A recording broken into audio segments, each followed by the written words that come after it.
Hey everyone, welcome back to FPL Fran. Today's video is going to be my Game Week 2 team selection. I'm finally back with a green screen, looking forward to making content after a sort of long-deserved vacation. I feel for myself, definitely needed the rest, definitely enjoyed the break, and I've made even one free transfer. For the first time in Game Week 2 in my FPL career, I've done a Game Week 2 transfer. My rank right now isn't very pretty. If you guys watched the Game Week 1 transfer plans video, you guys know I probably was lounging around 5 million.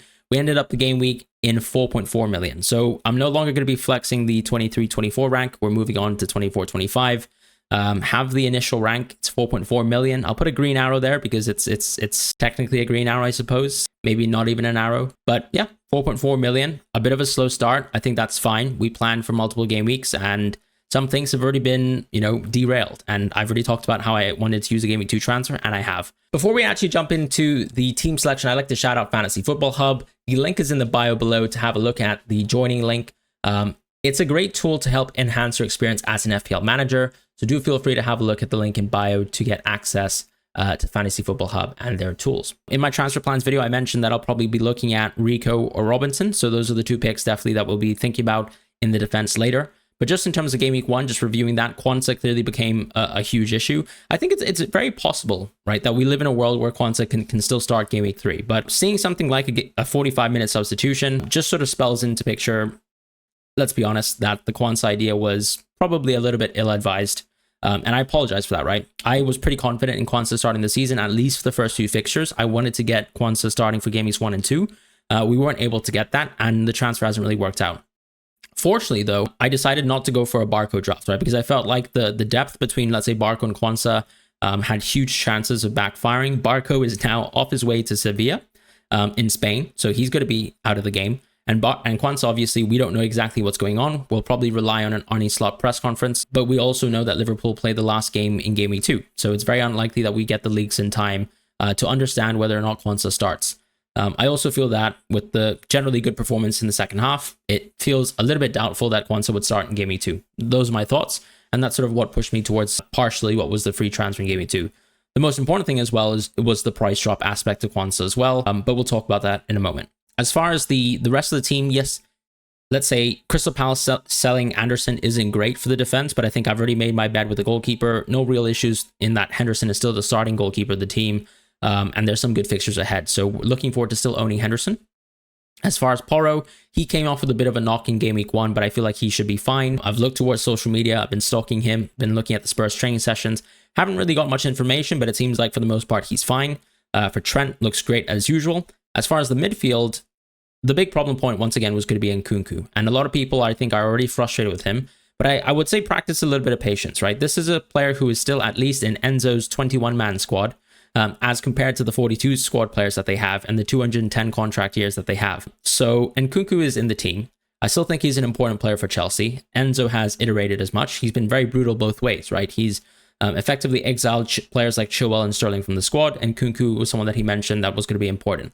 I'm going to trust that still. In Game Week 2 and Game Week 3, I feel like this is the dress rehearsal for Nkunku to stay in our team, but he's already looking like a bit of a problem child. But I have to say once again, that if Nkunku gets the minutes that we expect, if he plays a role that isn't, let's say, sitting idly whilst Chelsea play 3 center mids to sort of, I guess, hold possession versus a team like Man City, where Nkunku instead might be able to be part of that midfield, I would be a lot more comfortable in Nkunku as a pick. And I think in a few game weeks' time, we either see Nkunku as a problem and he needs to be sold, or Nkunku becomes what we think is still a wonderful FPL pick at a ridiculously low price of 6.5 million. And I think it can still go both ways because that's how good Nkunku is.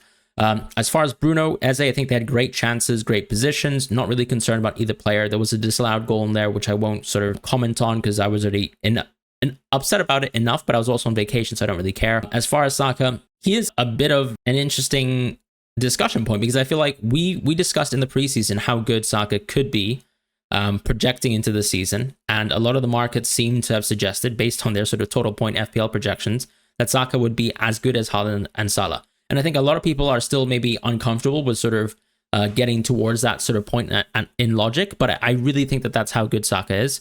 And I'm glad that I've started at least the season with him, although I didn't captain him. As far as the front line, we obviously captained Isak last week, but you have to just say that just an aberration with a red card. a bit of a suspicious one as well. Haaland, João Pedro, really nice to see João Pedro play more than 65 minutes, which was actually just my expectation. He played 83, a lot better than expected, and it just suggests that very well he could be playing good minutes going forwards, although we know that Jorginho Rutter finally signed, I think, 2 days ago for Brighton. And so that's sort of where my team sits. I also think I have really good depth with Dunk and Konsa, and that is sort of how we'll segue towards my transfer this week in Gaming 2. So what is my defense for this week in Gaming 2? My defense is Henderson as a goalkeeper, Pedro Porro still, because I don't think the doubt is that substantiated. I still have some bench depth. As far as my transfer in though, I've moved Quansah out to Lewis. If you guys follow me on Twitter, you probably found out through that anyways. But the reason why I've gone for Lewis is a couple ones, right? I am fully aware. A lot of people watching the video will say, this is a ridiculous move. This is such a bad move for Game Week 2. This is not a long-term planning move. And 100%, it's not a long-term planning move. But we've always been planning for a Game Week 6 wildcard, and I'll probably stick towards that as of right now. With Lewis in place, I think what that gives me is more than likely a start versus Ipswich. After that, I think Walker, with him being back in training already for a few days, I know that Walker can very well start in Game Weeks 3, 4, and 5. And I think I'm already comfortable with that. With Lewis, though, I do think he started the season off quite well. He's someone who actually played the full preseason with Pep, and he played brilliantly versus Chelsea. And I think the way that I see Lewis right now is, if he can start versus Ipswich at home, I could get a miraculous haul. This is a City player at 4.5 million as a defender. He feels poorly priced because when you look at, let's say, Arsenal defenders, even the players that we think are rotation risks are all 5.5 million. Rico Lewis is priced for whatever reason at 4.5 million. I'd like to take advantage of that in the short-term window that I have. And Quansah was going to drop in price. And we know that drops in price lead to potentially sometimes future drops in price. That happened last season with Gabriel. There's a bit of precedent for that there.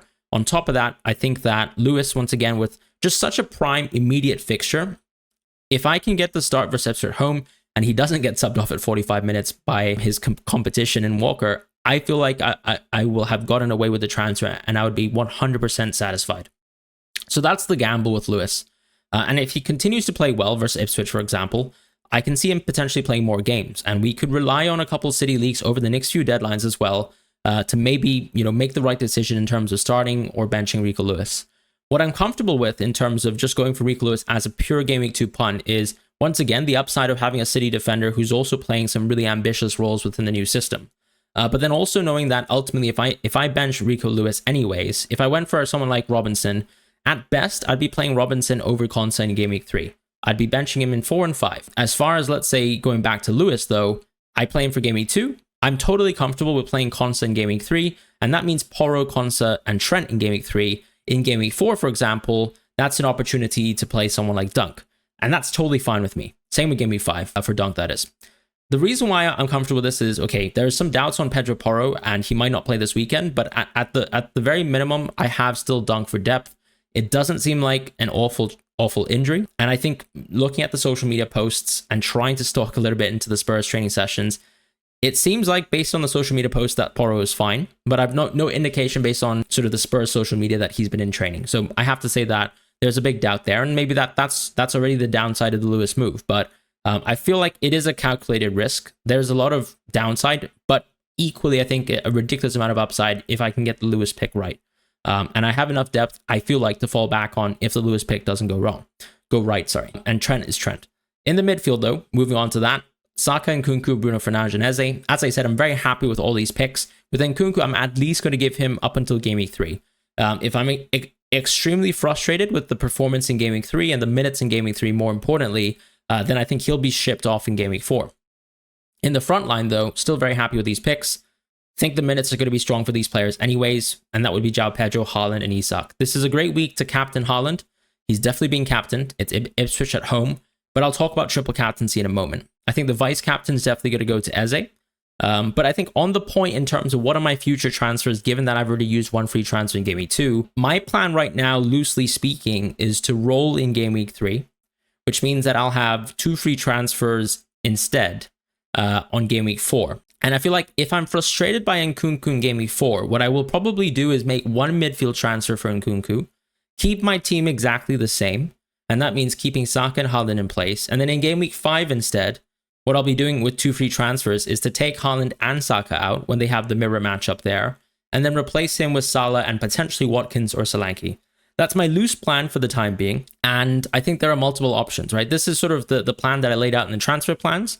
But I'm also now adding in an additional layer of Nkunku really is frustrating. And I feel like even despite dealing with Lewis and Quansah, really the price drop there in Game Week 2, dealing with Lewis with one free transfer still means that I have prospectively enough free transfers to manage the Nkunku situation, and then also the ability to get the captaincy right in Game Week 5 and then wildcard in Game Week 6, where I hope instead then, I suppose, if all these issues come up, for me to actually start rolling free transfers consecutively with the wildcard 6 with more information about the transfer window, more information about the international breaks, potential injuries there, and just being able to manage whatever situation comes out of just sort of understanding, you know, where the minutes are falling for key players, what are some sort of game breakers that we can see early on from the first few game weeks that I might have missed out on, so that I can prepare for an adequate Game Week 6 wildcard.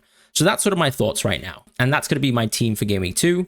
On the bench this week, I'll have Bentley, Dunk, Winks, and Quansah in that order. Dunk, I think, just has a great game. I would be happy playing him if I was going to roll the transfer. And I think a lot of people at this moment in time are probably going to be saying, you know, what happens if I'm a Quansah owner and I own him at 4.4? In my opinion, if you have Pedro Porro as well, the most ideal situation now, given that you've already let Quansah drop in price, is to manage the Pedro Porro situation first. E.g., wait for the press conference news, wait for any potential information on these players, then make transfers. Because I think it would make more sense to move out of Pedro Porro first than, let's say, Quansah in the short term. Because Quansah right now, if you don't have any money in the bank, is simply just a move towards a 4.0 player, which I think makes no sense. On the other hand, if you can move Pedro Porro to another really good pick, then you have that option too. And I think Munoz is actually an amazing pick, particularly as a downgrade from Pedro Porro. Or you can just go with someone a little bit more tried and trusted, like someone like Akanji. So those are sort of my thoughts right now. If you don't want to, or if you actually have some money in the bank, but you only have Quansah and you've got 0.5, I still think Robinson is the smart pick. I talked about Robinson in the transfer plans video. The reason why I've also gone for Lewis in particular is simply because I actually have the depth in place to allow for me to have, once again, another punt at that sort of Quansah-like position. If I was actually someone who owned Valentino Barco, I believe that my transfer 100% would have been Robinson, because I actually need a player who's a little bit more nailed, given that I don't have that fifth defender in place. Right now, even if Rico Lewis is a complete dud as soon as Game Week 2, which means that the transfer would have failed spectacularly, then I would still have 4 defenders in place, and I'm still comfortable with the defense that I prospectively have up until Game Week 5. And that's sort of my thoughts. Going back to the main point that I iterated on with Haaland and the captaincy, I think a lot of people have actually asked me about triple captaincy for Haaland. So I think it makes sense to dedicate a segment to that. The most important point that I think that has been pointed out already is, why not consult the fixture specialist himself, Ben Krellin. So Ben has already mentioned that we will have a minimum of 2 double game weeks this season, with an opportunity to have a couple more. I don't think it's that likely that we'll have multiple double game weeks, right? Let's say 4 double game weeks. But the reality is we have a couple single game week fixtures for Haaland this season that will be amazing, right? You've got Southampton at home, early doors, and Leicester at home that look like great fixtures. So I don't think we need to 100% put our eggs in the Ipswich basket. On paper, it seems like, based on the bookies, that Ipswich might be the worst defense in the league. I don't know what your thoughts are on that. But if you really do back that argument, then this is the best single game week fixture of the season. And so there's a lot of merit to saying that. If first of all you think that we're gonna sit on the low end for double game weeks in terms of the unexpected ones coming out, and we're only gonna have 2, and you're only gonna really want to use a free hit then, maybe to address blanks and doubles, or maybe use the bench boost in one of the doubles, then of course there aren't too many opportunities to triple captain Haaland. On top of that, we have another added conundrum, which is the mystery chip equation. If the mystery chip can be played on a double game week, then immediately it calls into question whether you want to save the triple captaincy, because it's very likely that the double game week that Haaland will play isn't going to be having a single game week fixture within that of Ipswich at home. So Ipswich at home is just such a uniquely great fixture, where if you, let's say, compare this to something like, I don't know, Bournemouth away plus, let's say, Brentford at home, it's more than likely, of course, that you're going to prefer the other double that I just mentioned. But how much of the opportunity cost are you losing compared to, let's say, if you were allowed to use a mystery chip on one of the double game weeks? And that's sort of my thoughts right now. I still think that because there's a bit of a minimum loss aspect to waiting for something like Leicester at home, waiting for something like Southampton at home as well, that you probably still want to sidestep the Haaland triple captaincy for now, because Leicester at home is in game week 30. So you can actually wait until close to the end of the season, to potentially pull off a great single game week captaincy anyways. However, the case for Haaland right now is also Champions League is not on. He's fully fit for the first time in probably a year, and you have an opportunity to get 90 minutes of Haaland versus Ipswich at home, and that could be very appetizing for you. It still seems like, let's say, the City team will be without Rodri, but it's going to be a very strong team versus Ipswich, and I can't see why you'd probably want to completely ignore it as an option. So I think triple captaincy is definitely viable. If you're planning to do it, let me know in the comments. I think that would be very interesting. I personally, right now, I'm a little bit more reserved. I like the idea of waiting for Leicester at home in Game Week 30. Those are where my thoughts sit right now, and that's pretty much it. Thank you guys so much for watching the video. Take care and goodbye, and I'll see you guys soon for more content.